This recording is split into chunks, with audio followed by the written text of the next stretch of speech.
عندنا تذاكر تكسب بوينتس تاخد هدايا. حبايبنا الغاليين اللي معانا على الابلكيشن من السنه اللي فاتت وكان عندهم بوينتس ما بدلوهاش، البوينتس تقدر تستمر بالبوينتس بتاعتك تدخل بيها السنه الجديده وتفضل معاك البوينتس وتكمل عليها. لو ما لحقتش تجيب هدايا السنه اللي فاتت البوينتس بتاعتك كانت قليله، تقدر تعلي البوينتس بتاعتك.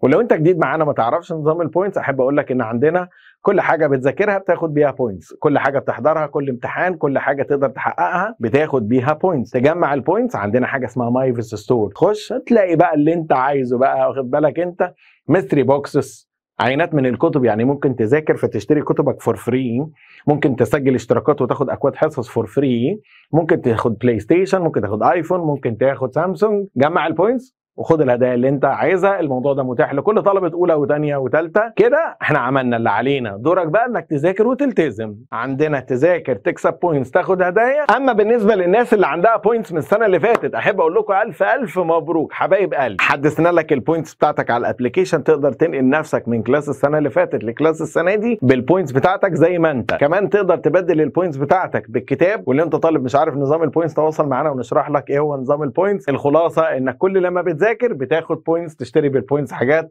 من على مايفيس ستور، وبكده تقدر تعمل حاجات كتير قوي بمذاكرتك وخلي فلوسك في جيبك.